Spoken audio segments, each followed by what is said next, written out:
श्री गणपति नमः। श्री गणेश की वंदना कर, दिन के स्वामी चंद्रदेव सोमनाथ तथा भोलेनाथ की आराधना कर, इष्टदेव का ध्यान कर, गुरुजनों को नमन कर अभिनंदन करते हैं आपका आज के दैनिक पंचांग।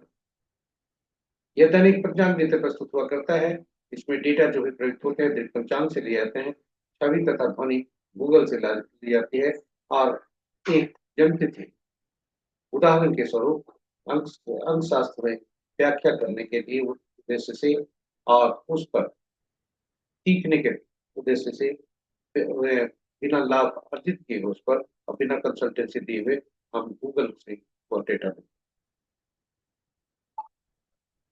तथा यह प्रस्तुति आप तक यूट्यूब के माध्यम से हम पहुंचा पाने में समर्थ होते हैं। जिस तरह पंचांग के 5 अंग होते हैं उसी तरह इस प्रस्तुति के भी 5 भाग हैं। पहला भाग पंचांग मुहूर्त और ग्रहों के गोचर से संबंध है और इसी पहले भाग का पंचमे में से पंचांग मुहूर्त को लेकर हम लघु पंचांग आपके लिए अलग से प्रस्तुत करते हैं जो आपके सुझाव के अनुरूप। ग्रहों का गोचर आज उस पर परिचर्चा प्रस्तुति। दूसरा भाग नक्षत्र के अनुसार आज कैसा दिन रहने की संभावना है, आज के तारीख क्या हो, चंद्रमा जिस नक्षत्र में होते हैं और जिस नक्षत्र में भ्रमण किए होते हैं और जन्म कुंडली में जिस नक्षत्र में होते हैं दोनों को मिलाकर हम इसका फल बताते हैं। इसे तारा बलम क्या, साथ ही साथ यह नवतारा चक्र पद्धति पर आधारित है जो जीवन जातक के पूरे जीवन काल की के बारे में ग्रहों की स्थिति बताता है। साथ ही साथ जन्म कुंडली से हम उसकी ग्रह को जान सकते हैं। इसके इस पद्धति को देखते हैं और जीवन में जिन लोगों से संपर्क होता है हमारा वे हमारे लिए कितने लाभार्थी होंगे, कितने चुनौती भरे होंगे, यह भी हमारे लिए इस पद्धति से जान। तो विस्तृत चर्चा प्रस्तुति। तीसरा भाग जन्म राशि के अनुसार आज कैसे दिन होने के संकेत। यह चंद्रमा जिस राशि में भ्रमण करते हैं और जन्म कुंडली में जिस राशि में बैठे होते हैं उसके अनुसार यह प्रतिफल होता है। इसे चंद्र बल क्या, चौथा भाग चौघड़िया से संबंधित है। यह किसी भी कार्य को करने के लिए शुभ और अशुभ समय दर्शाता है, चाहे वह कार्य दैनिक हो, दैनिक कार्य से संबंध हो, विशेष कार्य हो, पहली बार किए जाने वाला कार्य हो या ग्रहों से संबंधित कार्य। विस्तृत चर्चा प्रस्तुति। पांचवा और अंतिम भाग अंक ज्योति से संबंध। अंकों के दुनिया में जब हम धरती पर जब जन्म लेते हैं तो ईश्वर द्वारा प्रदत्त अंक मिलते हैं, अंकों के अंक में ही जन्म लेते हैं और अंकों के साथ ही चलते बढ़ते हैं, अंकों के पीछे ही हम भागते हैं और अंक हमारा भी पीछे नहीं छोड़ते। अंक आंख की चौड़ी भी कभी कभी करते हैं। तो अंकों को पहचानना, उनको अपने अनुरूप कार्य कराना, यह इस उद्देश्य से अंक ज्योतिष को सीखना नितांत आवश्यक। और इसे सीखना बहुत आसान है, इसे समझना बहुत आसान है, केवल थोड़ी सी लगन दो और इसकी उपयोगिता काफी है ताकि घर बैठे ही आप इसका उपाय कर सकें। तो पांचवा इसकी चर्चा हम प्रस्तुति में करेंगे। साथ ही साथ इसी भाग में आज के अंक क्या बोल, विभिन्न तिथि को किसी ने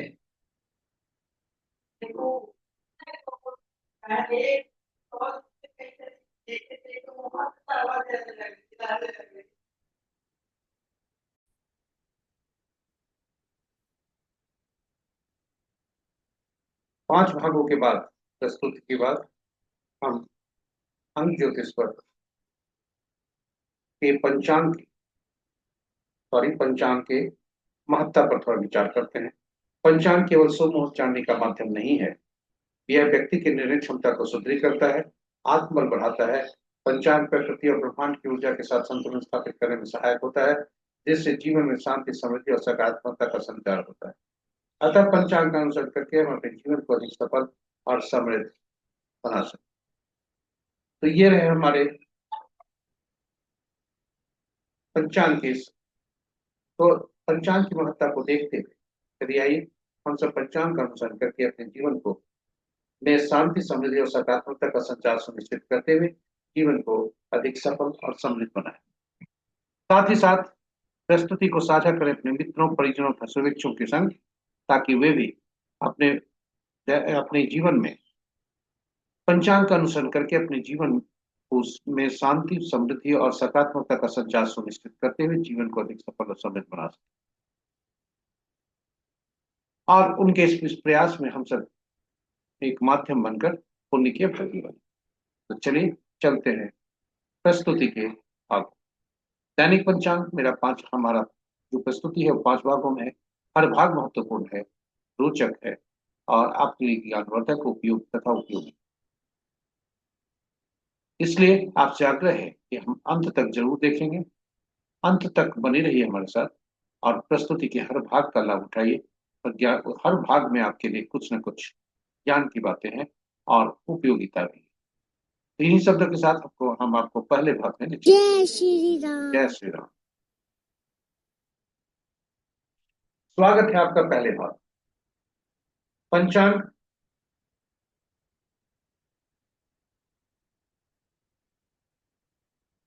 आज का पंचांग दिनांक 10 नवंबर 2025, माघ से पक्ष कृष्ण, शाका संवत 1947 विश्व विक्रम संवत 2082 कलाई का कलयुग का 5126। आज का सूर्योदय 6:03 पर, सूर्यास्त 5:03। Sunrise at 6:03 AM, sunset at 5:03। आज का दिशा शुभ पूर्व है, फिर भी इस दिशा में यात्रा करने को बाध्यता हुई तो आईना देखकर यह दूध का सेवन कर यात्रा में सोता है। पंचांग के 5 अंक।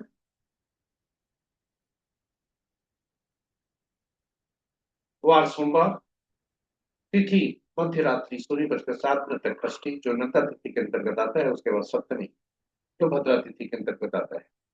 नक्षत्र रात्रि के 6:48 तक पुनर्वसु, उसके बाद पुष्य। योग दिन के 12:05 तक सात, उसके बाद शुभ। और करण अपराह्न 12:55 तक गर्भ, उसके बाद बनी। यह पुनः बता दें, करण अपराह्न 12:55 तक गर्भ, तत्पश्चात मध्य रात्रि सूर्य बजकर 7 मिनट तक बनीच और उसके बाद दृष्टि खत्म। तो ये रहे पंचांग के 5 महत्वपूर्ण मुहूर्त में जाने के पूर्व भोलेनाथ को नमन करते हैं और देखते हैं कि भोलेनाथ का आज वास करना है और सूखता कैसे। जय भोलेनाथ। ओम नमः। ओम नमः शिवाय। आज भोलेनाथ का वास, आज षष्ठी तिथि है और भोलेनाथ का वास भोजन पर है तथा दूध सप्तमी जब होता है तो शमशान में है, दोनों शुभ हैं। जय भोलेनाथ। ओम नमः शिवाय। ओम नमः शिवाय। महत्वपूर्ण मुहूर्त के शुभ मुहूर्त में अभिजीत मुहूर्त दिन के 11:11 से 11:55 तक, अमृत काल अपराह्न 4:31 से 6:02 तक, सर्वार्थ सिद्धि योग और रवि योग रात्रि के 6:48 से कल के सूर्योदय तक। विजय मुहूर्त अपराह्न 1:23 से 2:07 तक, गोधूली वेला संध्या 5:03 से 5:29 तक। निशिता मुहूर्त देर रात्रि 11:08 से 12 बजे तक, यानी मध्य रात्रि। रात्रि में की जाने वाली पूजा पाठ जब तक साधना तंत्र मंत्र आदि के लिए निशिता मुहूर्त श्रेष्ठ हुआ करते हैं। अशुभ मुहूर्त में सबसे प्रभावी अशुभ मुहूर्त राहु काल प्रातः 7:26 से प्रातः 8:48 तक, गुलिक काल अपराह्न 12:56 से 2:18 तक, यमगंत दिन के 10:11 से 11:33 तक और वर्ज्य मुहूर्त 2 भागों में। पहला भाग प्रातः 7:26 से प्रातः 8:57 तक और दूसरा भाग देर रात्रि 2:38 से 4:12 भोर तक। भद्रा देर रात्रि मध्य रात्रि कहें 0:07 से कल के सूर्योदय तक और आज का भद्रा का वास मृत्यु लोक में है, जो कि अशुभ। तो ये रहे हमारे महत्वपूर्ण मुहूर्त, शुभ और अशुभ मुहूर्त। ग्रहों की आकाशीय स्थिति को देखते हैं, जो कि स्थानीय समय पटना के प्रातः 5 बजे का है। मंगल देव अस्त चल रहे हैं और शनि देव पहले से बकरी चल रहे थे। राहु और केतु हमेशा बकरी चलते हैं और आज से बुध देव भी बकरी हो गए। इस प्रकार कुल ग्रहों के अंश के अनुसार स्थिति देखें तो चंद्रदेव का राशि परिवर्तन आज होने वाला है और बुध देव आज से अपने अंश का ह्रास करेंगे। शनि देव पहले से ह्रास कर रहे हैं, अपने अंश में ह्रास हो रहा है उनका। इसलिए बाल्यावस्था में शनि देव, बाल्यावस्था में गुरुदेव भी है, इसलिए बृहस्पति देव भी है, इसलिए कि ये राशि परिवर्तन किए हैं और धीरे धीरे ये आगे बढ़। इस प्रकार ग्रहों के राशि के अनुसार स्थिति देखें तो मित्र राशि में 3 ग्रह, शत्रु राशि में 2 ग्रह, सम राशि में 2 ग्रह और अपनी ही राशि में 2 ग्रह। और जो अपनी राशि में जो 2 ग्रह हैं वे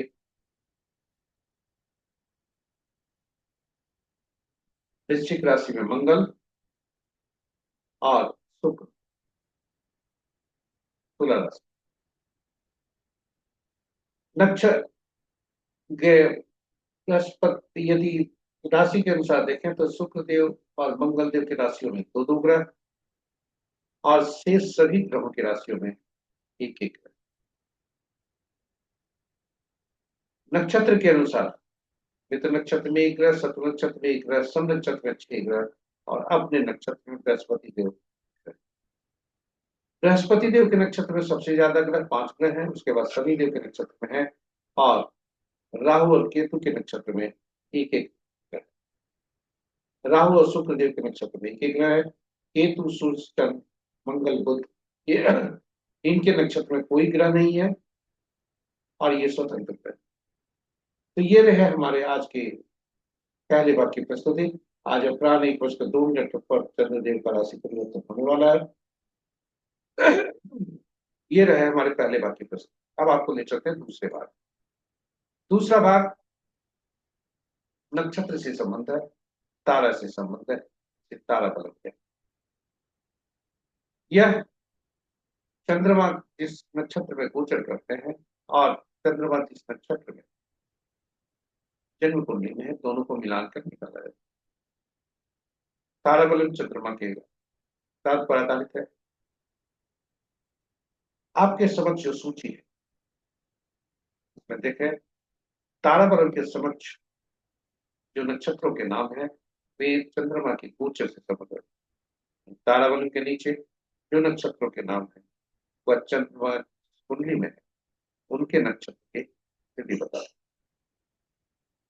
और दोनों का जिस जातक का जन्म जिस नक्षत्र में है वो अपने नक्षत्र को देखे और पढ़े। जहाँ क्रॉस होता है यानी गोचर का और आपकी राशि आपके नक्षत्र का चंद्रमा जिस नक्षत्र में है उसका जहाँ क्रॉस होता है वो आज का तारा। कुल 9 स्थितियां बन सकती है जब आपका तारा आज का जन्म संपत्ति विपत क्षेम प्रत्यधि साधक नैधनी मित्र आदि मित्र हो। जब भी आपका तारा आज का संपत्ति क्षेम साधक मित्र और मित्र होगा उपकारी होगा। जन्म विपत प्रत्यय और नैधनी में होने से चुनौती भरे हो सकते हैं। अशुभकारी अशुभ कार्य शुभ और अशुभता की ओर के संकेत देते।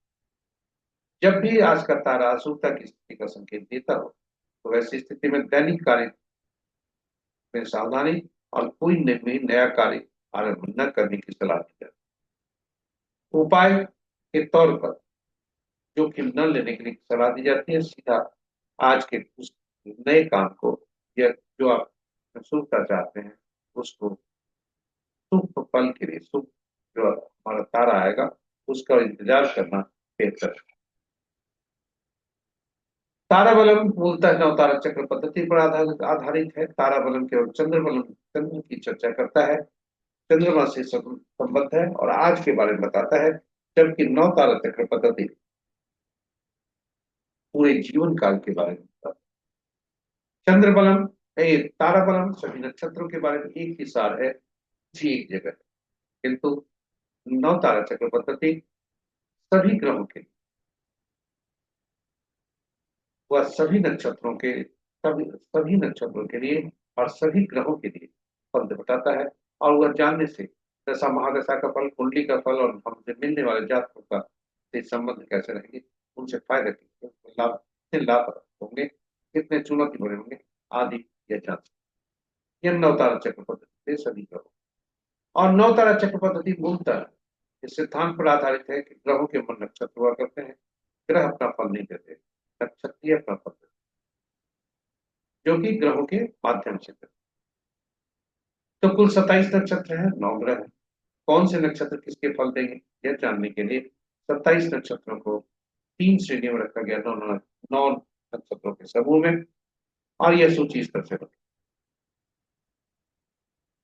और ग्रहों को महादशा के क्रम में रखा गया। पहला ग्रह केतु, दूसरा शुक्र, तीसरा सूर्य, चौथा चंद्रमा, पांचवा मंगल, छठा राहु, सातवां बृहस्पति, आठवां शनि, नौवां बुध। ये सभी ग्रहों को उनके महादशा के क्रम में रखा। और जो पहला नक्षत्र हुए हर समूह में से, यानी हर श्रेणी में से पहला नक्षत्र जो हुए, यानी पहला 10वां 19वां नक्षत्र का स्वामित्व केतु देव को। उसी तरह से दूसरा 12वां 21वां नक्षत्र का समूह, दूसरा 20वां दूसरा 20वां, और दूसरा 11वां और 20वां नक्षत्र का स्वामित्व शुक्र को गया। तीसरा 12वां और 21वां नक्षत्र का स्वामित्व सूर्यदेव को। चौथा 13वां 22वां चंद्रदेव को। पांचवां 14वां और 23वां मंगल देव को। और इसी क्रम में बढ़ते हुए बुध देव को 9वां 18वां 27वां नक्षत्र का स्वामित्व। अब गणना कैसे करते हैं, और जो यह जो स्वामित्व मिला, यह सूची इस तरह से बनी। यह सूची काफी उपयोगी है, आप सहेज कर इसके रख सकते हैं, यह आपके लिए उपयोगी। अब गणना कैसे करते हैं यह महत्वपूर्ण। चंद्रमा जिस नक्षत्र में है, आप उस नक्षत्र को यहाँ पहचानने का प्रयास करें, खोजने का प्रयास करें, और उनसे संबंधित ग्रह को देखें। ये ग्रह पहला ग्रह बनते हैं गणना के लिए। ये पहला ग्रह होते हैं गणना के लिए, इसलिए इन्हें वहीं से आरंभ, गणना वहीं से आरंभ होती है, पहला ग्रह वही बनता है। ये मिश्रित फल देते हैं, सामान्यतः पीड़ा ही देते हैं। तो पहला ग्रह जो हुए वहां से घड़ी की सुई की दिशा में आगे बढ़े। दूसरा, चौथा, छठा, आठवां, नौवां, ये जो ग्रह बनेंगे ये सुफलदायी होंगे।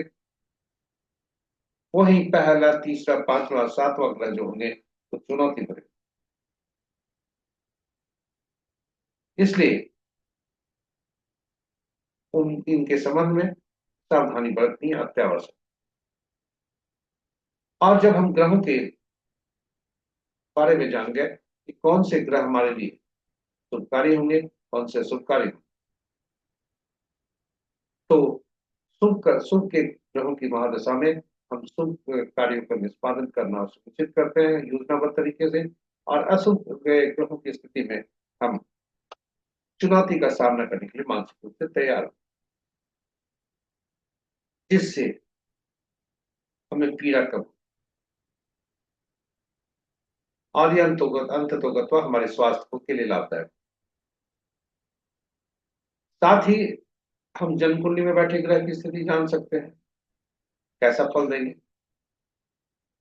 और जो हमारे शुभ ग्रह हैं उनके नक्षत्र में जन्मे जातक हमारे लिए शुभकारी होंगे, जो अशुभ ग्रह हैं उनके नक्षत्र में जन्मे जातक हमारे लिए अशुभकारी होंगे। और इस प्रकार हम नवतारा चक्र पद्धति से की उपयोगिता का उपयोग कर हम बहुत कुछ जानकारी भविष्य के लिए कर सकते हैं। यह काफी उपयोगी है, और यही वजह है कि इस पर हमने यूट्यूब पर पोस्ट रखा है, और उसमें भगवान राम माँ सीता तथा उनको हनुमान की भी कुंडली रखी। नवतारा चक्र पद्धति से प्रयास किया है कि इसकी विवेचना कर कि कितने फलदायी, सटीकता कितनी। तो ये रहे आज। उदाहरण स्वरूप यदि आज का देखें, कोई एक ग्रह को पकड़े, आज सोमवार है, चंद्रमा को पकड़े। चंद्रमा के नक्षत्र में जन्मे जातक के लिए मंगल देव, बृहस्पति, बुध, शुक्र तथा सूर्य ये लाभकारी होंगे। 23 शुरुआती भरे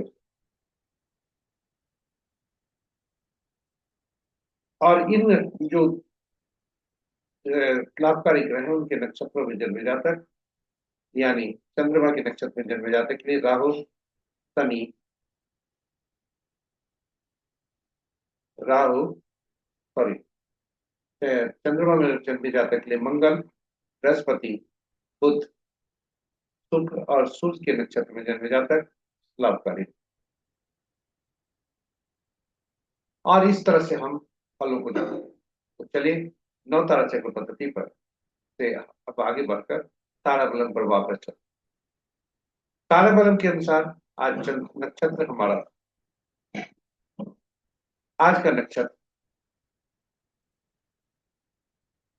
पुनर्वसु में चंद्रमा गोचर करना है 6:48 संध्या तक। उसके बाद ये पुष्य नक्षत्र में जाएगा।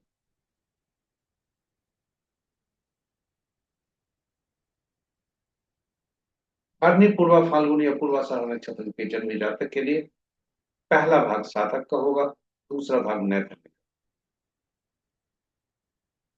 उसी तरह से यदि पुनर्वसु, विशाखा, पूर्वा भाद्रपद नक्षत्र में जन्मे जातक के लिए देखें तो पहला भाग जन्म का है और दूसरा भाग संपत्ति। और इस तरह से हम फलित कर सकते।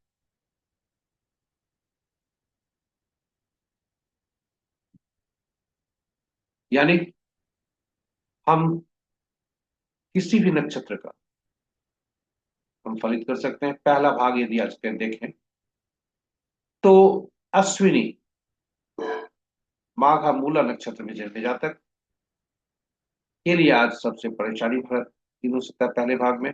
उसके बाद भरनी, पूर्व फाल्गुनी और पूर्व भाद्रपद, क्योंकि नैधन्य सबसे ज्यादा शुभता यही मिल रही।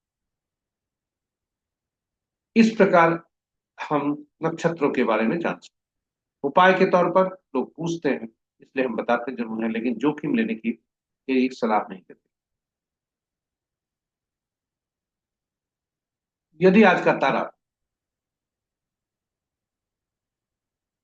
जन्म में है तो पीला कद्दू पत्ते वाली सब्जी के दान के बारे में कहा जाता है।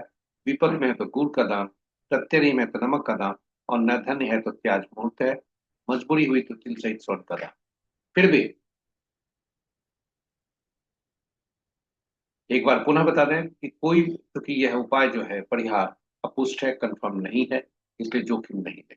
आपसे करबद्ध प्रार्थना है कि आपका जो तारा यदि अशुभता के का है तो शुभ तारा का आने का इंतजार करें और तभी उसमें शुभ कार्य का निष्पादन करें। दैनिक कार्य में सावधानी बरतें, जोखिम उपाय करके जोखिम न लें। इन्हीं शब्दों के साथ हम अगली प्रस्तुति में चलते हैं, तीसरे भाग, राशि के अनुसार आज कैसा दिन। इसे चंद्रबलम कहते हैं। चंद्रबलम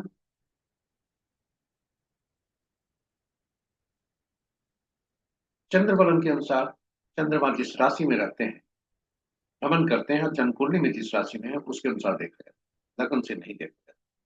क्योंकि आपकी राशि जो भी होती है, चंद्रमा जिस राशि में होते हैं जन्म कुंडली में, वही आपकी राशि।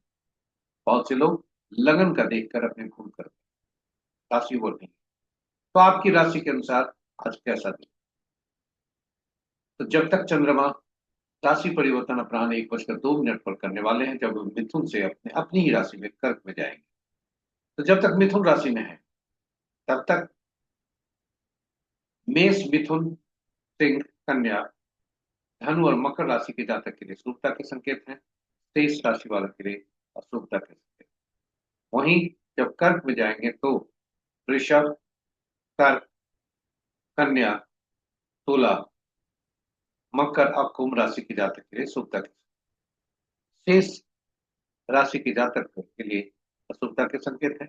इसलिए सावधानी बरतें, जोखिम नहीं लें और कोशिश करें वाद विवाद आदि से दूर रहें।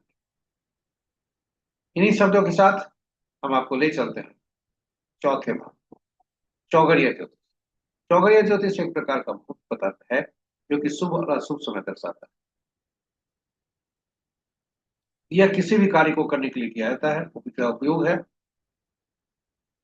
चाहे वह कार्य दैनिक कार्य से संबंध हो या कोई भी पूजा पाठ हो, पहली बार कोई कार्य किए जा रहे हो, ग्रहों से संबंधित कार्य हो, या ऐसे कार्य जिसमें शुभता की अपेक्षा रहे, ये सभी के लिए उपयोगी है। और इसकी उपयोगिता को देखते हुए हमने यूट्यूब पर चौघड़िया की उपयोगिता, यूटिलिटी ऑफ चौघड़िया अंग्रेजी में हमने पोस्ट कर दिया। आप उसे संदर्भित करें, आप ज्ञानार्जन कर के साथ साथ वह लाभदायी आप। संक्षेप में आपको बता दें कि कुल 8 चौघड़िया दिन के होते हैं, 8 चौघड़िया रात के, किंतु साप्ताहिक दिन 7 ही होते हैं, इसलिए 7 चौघड़िया का नामकरण हुआ। 8वां चौघड़िया जो आदि का चौघड़िया होता है वही अंत का चौघड़िया हुआ करता है, चाहे दिन का या रात। तो सब जो चौघड़िया हुए उनके साप्ताहिक, उनके संबंध साप्ताहिक दिनों से हुआ। और साप्ताहिक दिन के गृह स्वामी अलग अलग 7 ग्रह होते हैं, जिन्हें विशेष कार्य करने के लिए, विशेष प्रयोजन के लिए वे हुआ कर उन्हें जाना जाता है। तो चौघड़िया का संबंध ग्रहों से हुआ, ग्रहों का, और इस तरह से ग्रहों के विशेष कार्य से दिन का संबंध जुड़ता है। इसलिए प्रत्येक चौघड़िया किसी न किसी ग्रह के कार्य का निष्पादन करता है, उनसे संबद्ध करता है। अब दिन का चौघड़िया और रात का चौघड़िया जब भी अशुभता से अधिव्याप्त हो, दिन का चौघड़िया राहु काल, कुवार वेला और काल वेला से प्रसिद्ध कर सकता है, रात्रि का चौघड़िया काल रात। जब भी अशुभता से अधिव्याप्त हो तो उसे परित्याग करना चाहिए, उसका उपयोग नहीं करना। और उसका उपयोग न कर हम अपने उस कार्यों में शुभता बरकरार रख सकते हैं, कायम रख सकते हैं। दिन का चौघड़िया हमने कहा कि वार की वेला, काल वेला और राहु काल से प्रसिद्ध होता है, और रात्रि का चौघड़िया काल रात। अनुभव के आधार पर और अपने रिसर्च अनुसंधान के आधार पर हमने पाया है कि दिन चूंकि सूर्य देव का होता है, दिन में सूर्य देव का प्रतिनिधित्व होता है, रात्रि चंद्रमा का प्रतिनिधित्व होता है। इसलिए दिन के में सूर्य देव का टक्कर शनि देव से होता है, और इसलिए शनि देव का जो तार ये है चौघड़िया, ये हमेशा काल विला से दिन का। वहीं चंद्रमा से बुध बुध और चंद्रमा की युति नहीं बनती, बुध नाराज रहते हैं चंद्रमा से, इसलिए लाभ चौघड़िया जो बुध का है वह रात्रि में काल रात्रि से प्रसिद्ध होता है। तो ऐसे में जो अशुभता वाली स्थिति है उसको परित्याग कर शेष चौघड़िया का हम उपयोग कर सकते हैं। तो चलिए आइए हम देखें कि आज का चौघड़िया क्या है। आज का चौघड़िया काल, जो 7:26 से 8:43 तक जो काल चौघड़िया है वह काल बेला और राहु काल दोनों से। और लाभ चौघड़िया दो अपराह्न 2:18 से 3:41 तक, वह वार वेला से। रात्रि का लाभ चौघड़िया 9:56 से 11:34 तक काल रात्रि। तो ये रहे, आप इसका उपयोग करें, शुभता पाएं, अपने जीवन में शुभता कायम रखें। 5वें भाग में हम आ गए, और 5वां भाग अंक ज्योतिष से संबंध। अंकों के अंक में हम जन्म लेकर अंकों के साथ हम बहुत घुलते मिलते हैं, अंकों के पीछे भी हम दौड़ते हैं, और अंक भी हमें आंख आंख भी हमसे आंख में चोरी करते हैं। अंकों को पहचानना हमारे लिए बहुत, समझना अंकों को बहुत आसान, और अंकों को फिर समझकर उसका उपयोग करना उतना ही आसान। 1 से 9 तक के अंक होते हैं और कुछ ही इनके सूत्र होते हैं। जैसे एक पहला सूत्र है, 1 से 9 तक ही अंक ज्योतिष में अंक का उपयोग होता है, शून्य की गणना में नहीं लिया।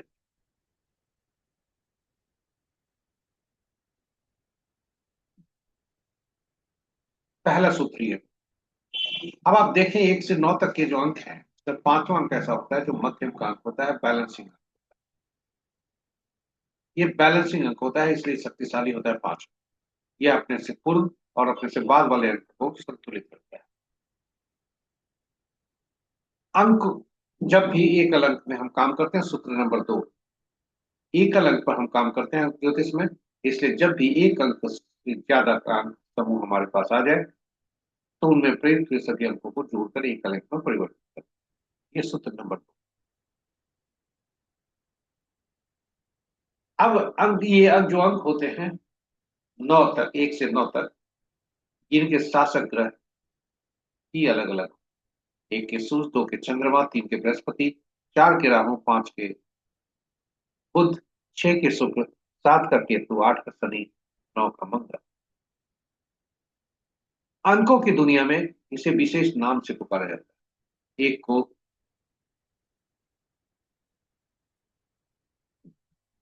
राजा से या सरकार से, यहाँ आपको बता दें, इन अंकों को विशेष नाम से उनके कार्य के अनुसार जाना जाता है और पहचाना जाता है, पुकारा जाता है। एक को राजा से, सरकार से, या अगर कार्य ऑफिस में कार्य कर रहे हैं, नौकरी कर रहे हैं, उनके लिए बॉस।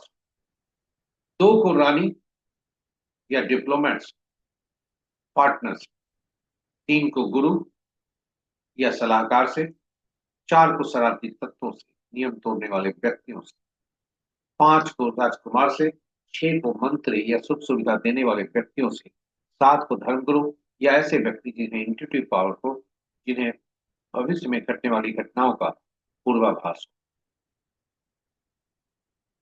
8 को 8 अधीनस्थ कर्मचारी, नौकर चाकर, नीचे समाज में नीचे तबके के रहने वाले लोग, और न्यायालय से। 9 को सेनापति, डॉक्टर, पुलिस और पुलिस। इन अंकों से उसको जाना जाता है। अगला सूत्र हम देखें। हम जब जब जन्म लेते हैं तो ईश्वर द्वारा प्रदत्त हमें कुछ अंक मिलते हैं उपहार के रूप में, और वे अंक हमेशा स्थिर हो, उन अंकों को बदला नहीं जा सकता। और सूत्र 1 में हमने 2 में कहा था कि एकल अंक जब भी हमें मिलेंगे तो उसे हम, 1 से ज्यादा अंकों का समूह जब भी मिलेगा तो उसे हम जोड़कर, उन में प्रयुक्त हुए अंकों को जोड़कर एकल अंक बनाते हैं। तो इस प्रक्रिया में पहला अंक जो होता है 10/11/1964, 10 तिथि माह 11/1964 साल, इनको जोड़कर एकल अंक में परिवर्तित करते हैं तो 10 साल का 10 होता है, वर्ष का, माह का 2, वर्ष का भी 2। और इस प्रकार इनका ड्राइवर मूलांक 10 1 बनता है, जो जन्म तिथि से लेकर आया है। तिथि माह वर्ष सभी को जोड़ते हैं तो वह कंडक्टर बनता है और यह भाग्यांक होता है। साथ ही साथ एंजल नंबर होता है, जो कि केवल माह या वर्ष को जोड़कर उसको एक अंक में परिवर्तित करके, और फिर हम उसे एक अंक में परिवर्तित करके फिर उसे हम पुरुष के लिए 11 से उसे घटाते हैं और महिला के लिए उसमें 4 जोड़, 4 चूंकि महिला का ये जन्मतिथि है, जिसका आज ही जन्म, इस महिला का जन्मतिथि चूंकि आज है, और इनका जो एंजल नंबर है उस वर्ष को जोड़ने के बाद 2 आता है, और 2 में 4 जोड़े तो 6 आता है। इस प्रकार एंजल नंबर इनका 6 होता है।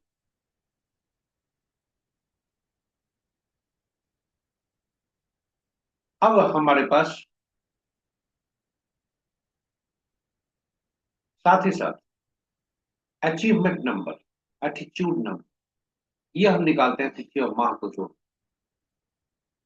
और तिथि और माह को जब जोड़कर एक अंक निकालते हैं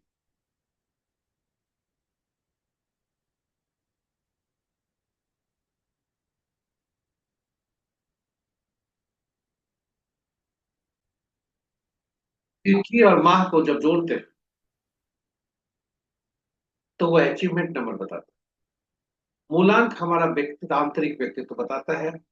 भाग्यांक हमारे जीवन के बारे में बताता है, और एंजल नंबर वातावरण को प्रदर्शित करता है, और साथ साथ जो अचीवमेंट नंबर है हमारे आउटवर्ड पर्सनालिटी को बताता है। ये सभी जो ईश्वर द्वारा प्रदत्त अंक हैं जन्मतिथि उसी सृजित होते हैं और स्थिर होते हैं, ये कभी बदलते नहीं। अब सूत्र नंबर 3 की देखें कि मूलांक और भाग्यांक आपस में शत्रु नहीं, तथा जो भी हम अंक जीवन में अर्जित करें वे भी मूलांक और भाग्यांक के शत्रु नहीं, क्योंकि ड्राइवर और कंडक्टर में आपस में तालमेल अगर नहीं होगा और शत्रु रहेंगे आपस के, जीवन के बस में चलाने के संदर्भ में ही, बोलचाल की भाषा में ही ड्राइवर और कंडक्टर में आपस में शत्रुता रहेगी, बस ठीक से नहीं चलेगी।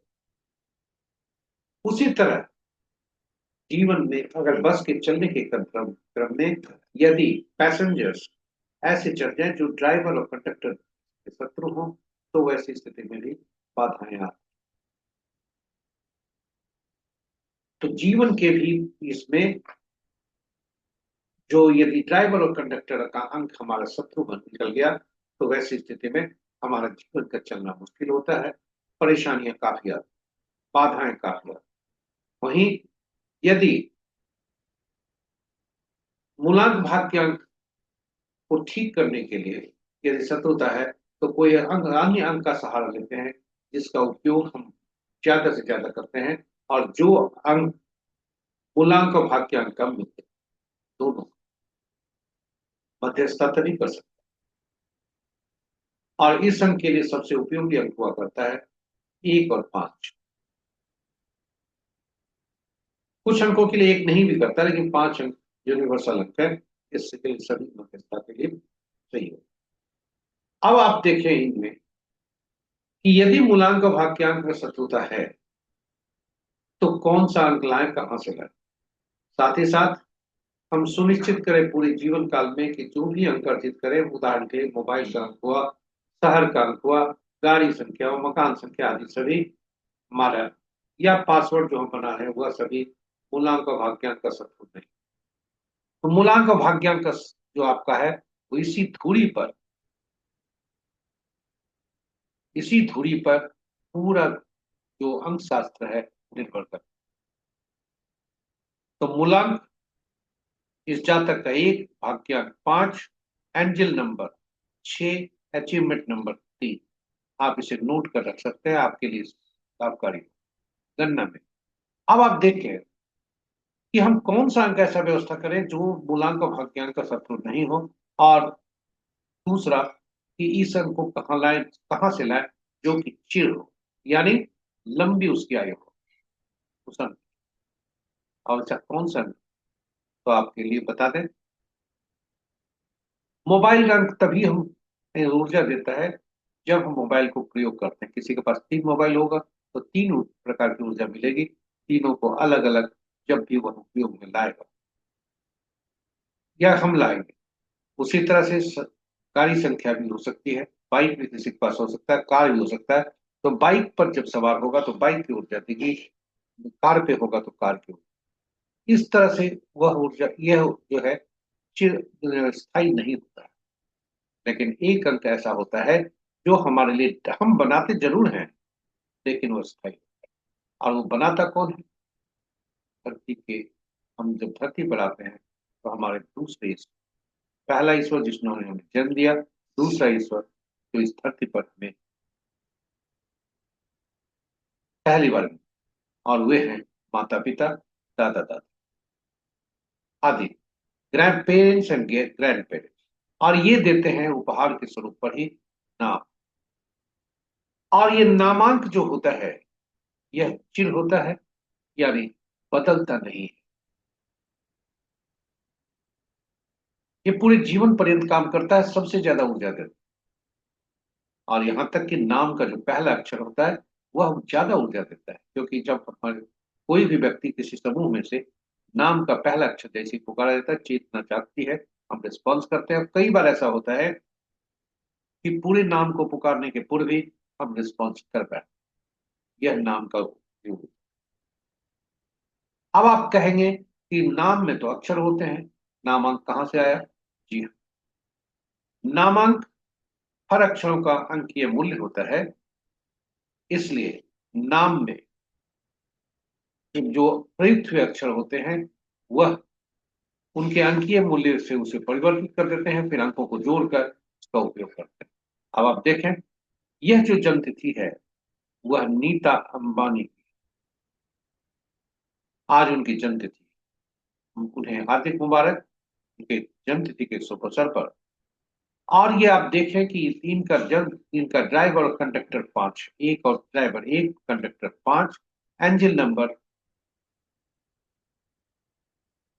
एंजिल नंबर इनका ए, तथा एटीट्यूड नंबर 3। नाम का पहला अक्षर 5 दे रहा है और नामांक 7। अब आप देखें इनमें कि कौन किसके शत्रु हैं। अब आप ये जानना चाहेंगे शत्रु अंक कौन से हैं, तो जी हाँ, सबसे पहले याद रखें, नाम का पहला अक्षर इनका 5 दे रहा है और पूरा नामांक इनका 7 दे रहा है। इनका मूलांक 1 है, भाग्यांक 5 है, एटीट्यूड नंबर 3 है और एंजल नंबर 2। अब आप हम एंजल नंबर 6 है। अब हम शत्रु अंक को यदि देखें तो आपके समक्ष शत्रु अंक प्रस्तुत। 1 का 8 शत्रु होता है, किंतु इनका मूलांक 5 है और 5 का कोई शत्रु नहीं। इसलिए इनके बल्ले बल्ले। साथ ही साथ नाम का जो पहला अक्षर है जो मैक्सिमम ऊर्जा देता है वह भी 5।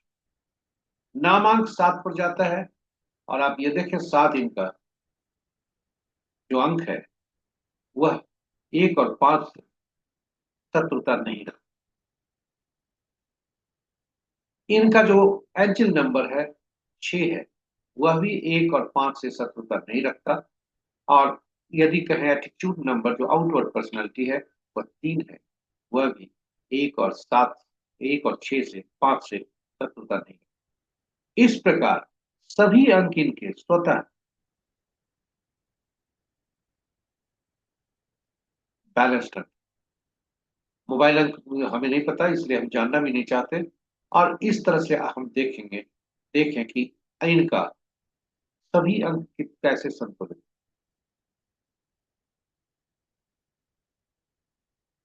और पर्सनल ईयर, इस साल का फल कैसा होगा, पर्सनल ईयर जानने के लिए जन्म तिथि में केवल वर्ष को हटा देते हैं और उस वर्ष को वर्तमान वर्ष से जोड़ उसको रिप्लेस कर देते हैं। तो यदि 10/11/2025 होता है तो मूलांक 1 और भाग्यांक 3 बनता है। ये भी मूलांक और भाग्यांक के शत्रु नहीं, तो ये शुभकारी।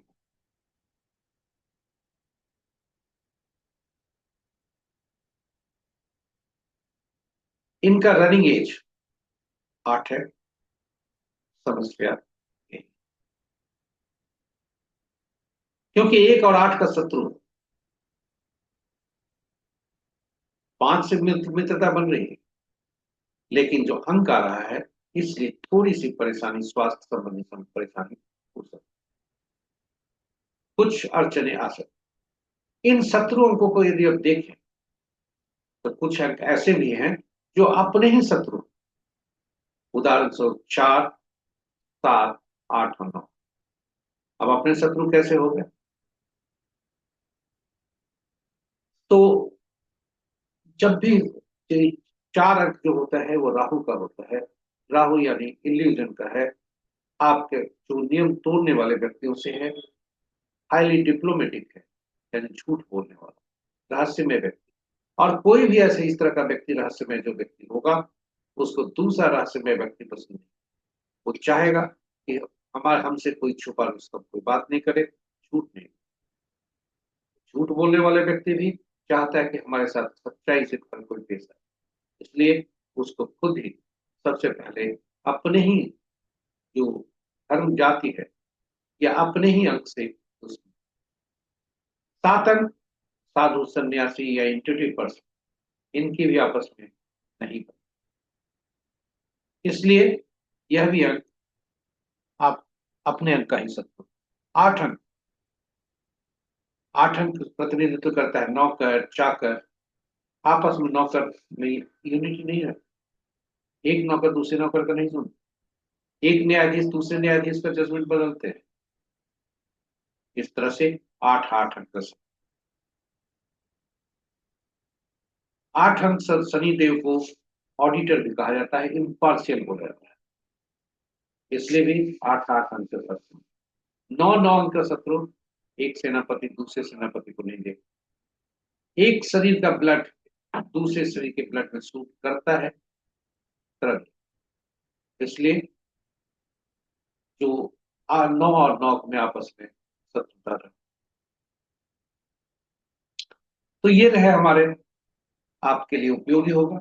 और एक सूची और हमने रखा है आपके लिए, जो शत्रु अंक है उनके अक्षर कौन कौन है। यानी यदि नामांक में मूलांक और भाग्यांक आपका 1 होता है तो आपके नाम का पहला अक्षर एफ या पी से नहीं होना चाहिए। यदि मूलांक भाग्यांक आपका 3 होता है तो आपका नाम का पहला अक्षर यू पी डब्ल्यू नहीं होता। इसी क्रम में हम सभी अक्षरों को, अल्फाबेट्स को भी सूचीबद्ध किए हैं आपके उपयोग। इसका लाभ उठाएं। जो बच्चे हैं, अब आप कभी हमारे पास प्रश्न उठता है कि नाम यदि गड़बड़ है उसे कैसे ठीक किया जाए, क्योंकि एफिडेविट करना पॉसिबल नहीं। आपको यही सलाह दी जाती है, एफिडेविट करने की आवश्यकता नहीं है, ना सर्टिफिकेट के नाम को परिवर्तित करने की आवश्यकता नहीं है, क्योंकि वह बक सकता। आप सोशल मीडिया के अकाउंट, नेम प्लेट आदि में चेंज कर सकते हैं और खूब लिखें उसे, अपने नाम को, परिवर्तित नाम उसको लिखें ताकि उसकी एनर्जी आपको प्राप्त। और बार बार नाम को नहीं बदला जाए।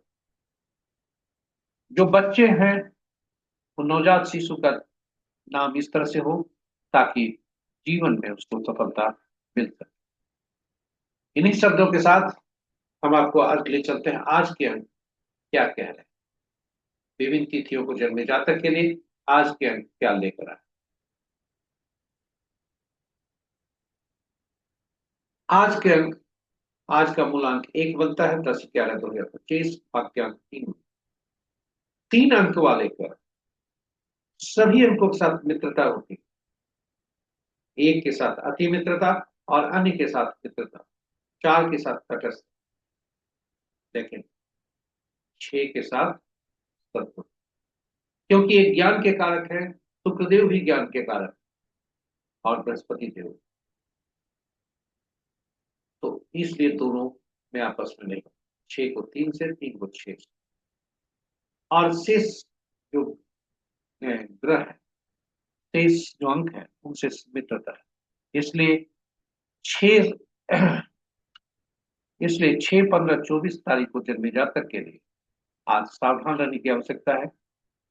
वाद विवाद से दूर रहें। 6 प्रतिनिधित्व करता है मैरिटल लाइफ को, इसलिए जो वाद विवाद से दूर रहे, नहीं तो मैरिटल लाइफ डिस्टर्ब संभावना हो सकती है।